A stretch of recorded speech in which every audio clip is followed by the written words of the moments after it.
जय श्री कृष्णा दोस्तों। आज हम 16वां अध्याय श्रवण करने वाले हैं। श्री कृष्ण बोले, हे भारत, अभय, शुद्र, सतोगुणी होना, ज्ञान, योग, निष्ठा, दान, इंद्रिय दमन, यज्ञ करना, तप, सरलता, अहिंसा, सत्य, क्रोध, त्याग, शांति, चुगली ना करना, सब प्राणियों पर दया, तृष्णा से बचना, कोमल स्वभाव, लज्जा, चपलता का त्याग, तेज, क्षमा, धृति, पवित्रता, द्वेष रहित अभिमान न करना, देवी संपत्ति के सन्मुख जन्म धरने वालों को यह सब गुण मिलते हैं। हे पार्थ, दंभ, दर्प, अभिमान, क्रोध, कटु भाषण और अज्ञान ये सब आसुरी संपत्ति के सन्मुख जन्म लेने वालों को प्राप्त होते हैं। हे पांडव, दैवी संपत्ति मोक्ष और आसुरी संपत्ति बंधन का कारण होती है। तुम शोक ना करो, क्योंकि तुम उत्तम दैवी संपत्ति के भोग को जन्मे हो। हे पार्थ, इस लोक में देव और असुर ये दो प्रकार के प्राणी उत्पन्न किए गए हैं।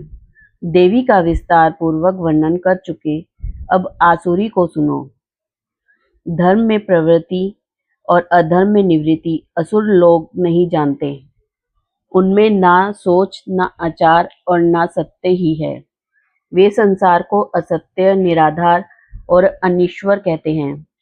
उनके मन में जगत की उत्पत्ति का कारण काम में प्रेरित स्त्री पुरुषों के संभोग के अतिरिक्त कुछ नहीं है।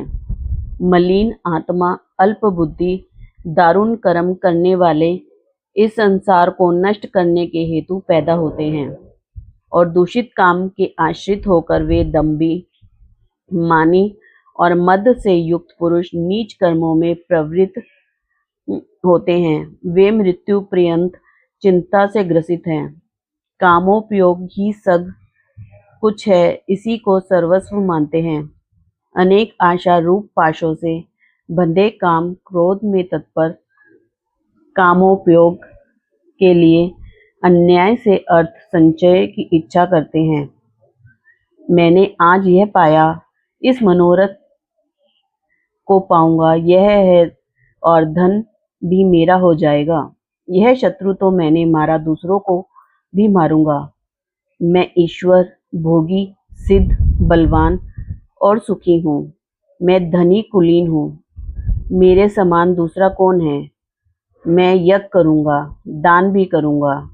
इस प्रकार अज्ञान से मोहित हुए हैं। अनेक कल्पनाओं से मोह रूपी बंधन में फंसे हुए विशेष भोग में आसक्त लोग रैरव नरक में गिरते हैं।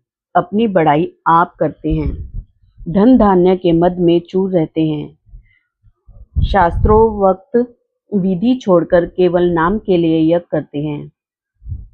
ये अहंकार, बल, घमंड, काम और क्रोध से युक्त हैं। अपनी और औरों की देह में स्थित मुझसे द्वेष रखते हैं तथा मेरी निंदा करते हैं।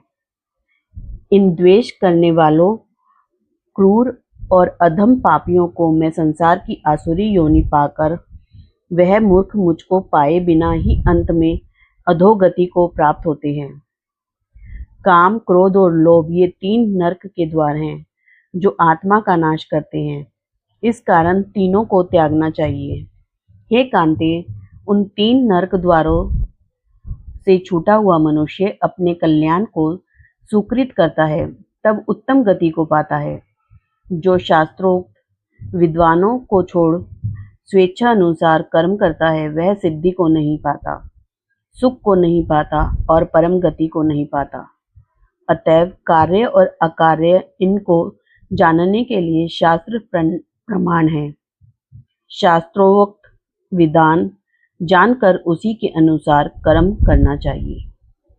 जय श्री कृष्णा दोस्तों, ये हमारा 16वां अध्याय है। अब हम इसका महत्व पढ़ेंगे कि 16वें अध्याय से का पाठ करने से हमें क्या महत्व होता है।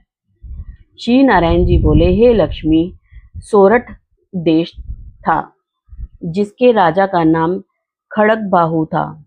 बड़ा धर्मात्मा था। उसके हाथियों में एक हाथी मस्त था, जिसकी धूप मची रहे, महावतों को पास न आने देवे।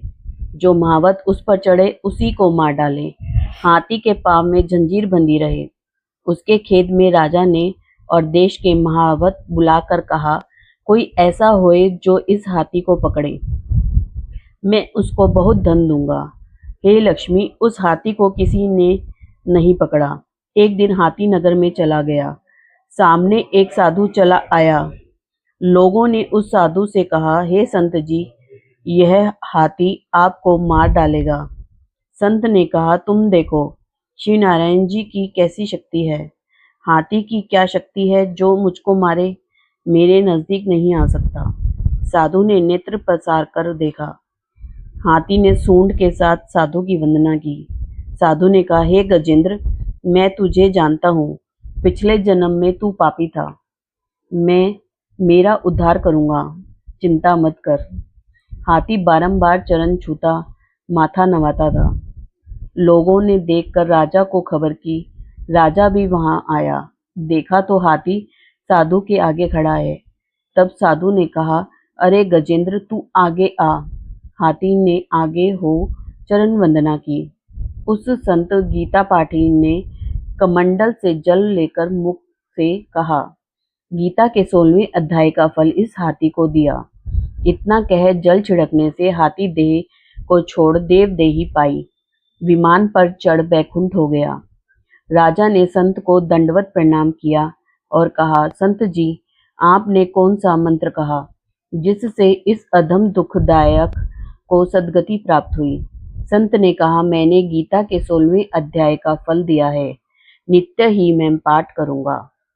जय श्री कृष्णा दोस्तों, ये हमारा 16वां अध्याय समाप्त हुआ।